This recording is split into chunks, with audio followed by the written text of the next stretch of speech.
lot of questions. I have a book of questions. And I have a beer.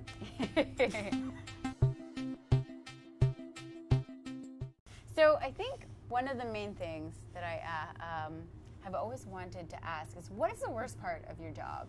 What was the worst thing, the thing that you could, like if you could go back and do something differently and change it permanently for everybody who has to do this job, what would be the thing that you change? That's a really tough question because there's a lot of parts of working on the circuit specifically that are just an intrinsic part of working on the circuit. Right. Like, I hated being out of town so long, away from my friends, away from my cat, but that's not something that I can really change per se. I mean, just the nature of the job? Yeah, pretty much. I mean, it's just like any other job where you're working super long hours, or like, say, a friend of mine worked in Fort McMurray and they did like the whole work 2 weeks on 12-hour, 14-hour, whatever shifts, and then you get 2 weeks off kind of thing. Right. It's kind of like that, except if you take a week off, like, you're kind of hooped sometimes. Either you took a week off or you just didn't take time off. And that's something I can't change. The one thing I would like to change is basically the stigma, obviously, because that is the root of so many problems. Right. Because a lot of times, like, when people would do or say really awful and hurtful things, it's because that stigma taught them that we're not human, we're less than human, we are less than. Therefore, you can take the shittiest shit that you have inside you that you feel against women and just heap it on us. Right. And the amount of times where somebody would say something really shitty and I would come back with something and they'd look surprised. As if they somehow didn't expect me to hear or didn't expect me to speak. Right. Let alone say something that sounded halfway funny or halfway intelligent or, you know, anything human. Ugh, I can't count the amount of times that happened where they just seemed shocked to be taken to task. Right. And they'd be so offended, like, oh, the stripper's talking back to me. Yeah, no shit. She's human. And you're an asshole. Goodbye. Yeah. Ugh. Please leave. So, yeah, I mean, Yeah. that's the general big thing that would fix a lot of things. Why did you start? What, like, I need to know. Just because it's just, to me, it seems like we all grow up learning about, like, all these, whether we want to learn it or not, we learn that it's a negative type of job to have. Mm-hmm. How did you overcome those feelings to do your job? I'm kind of an optimist at heart, so Right. I thought people would be better about it than they were. So when Jen mentioned that friends of ours were like talking behind my back when I started dancing and yada yada yada, I was actually like so hurt because I was just so shocked.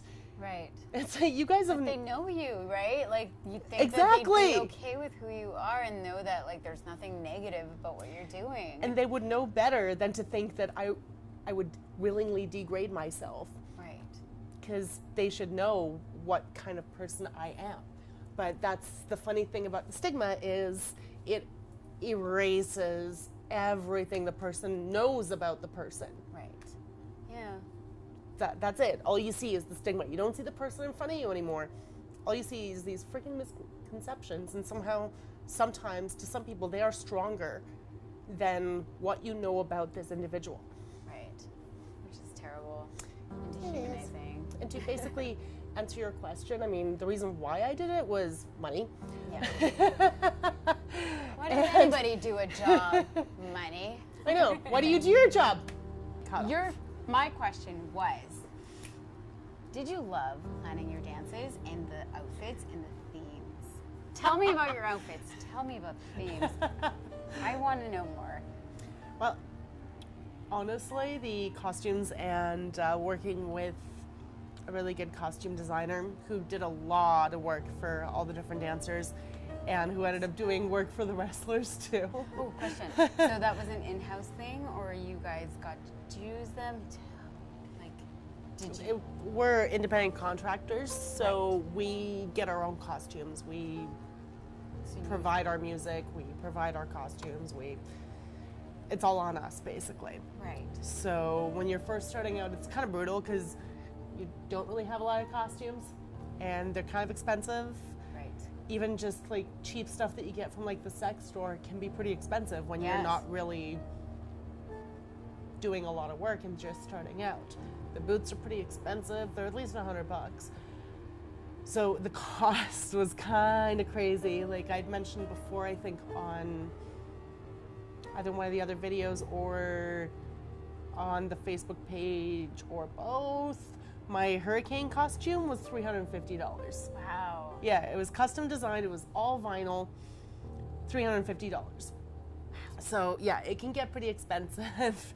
But a lot of times, like you'd buy costumes from other dancers. I got some of my favorite costumes from other dancers, actually. Right. Like I got this amazing What was dominatrix. your favorite costume? Oh, that's a tough one because I had this amazing one made Yes. that doubled both as like a Lord of the Rings cosplay What? and a costume. It was my Yes. imagining of what a Mirkwood elf would look like Oh my God. before they had, the Marry Hobbit me. movies out. Allison. So I had my costume lady designed in such a way that it was like the one piece came down to just here, the second piece kind of came from here, and it was all flowy, but it had really high slits.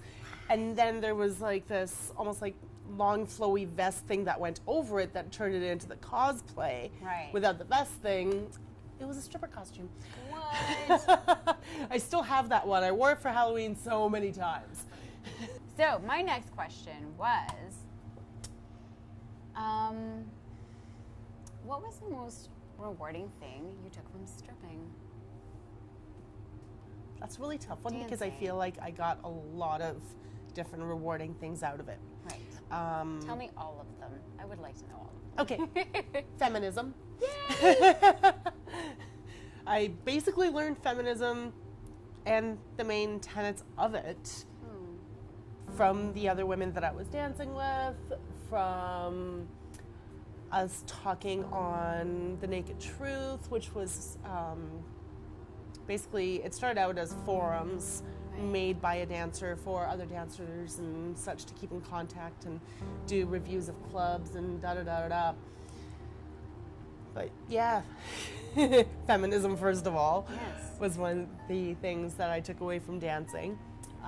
As I'd mentioned before, the confidence in my own physical abilities that led me to at least trying wrestling. And that was actually really cool because I didn't have confidence in my own physical ability, and then I found myself doing these amazing things. Yes, because stripping is amazing. Like, holy crap. I don't And, know if like, Jen told you, but we got drunk at her house one time and I tried to use her pole and I had like the worst bruises and I'm pretty sure her neighbors hate us. Sorry, Jen. And it was really bad. I was like, this is not as easy as it looks. I We were know, so right? drunk. But I was like, I admire so much what you guys do on a pole.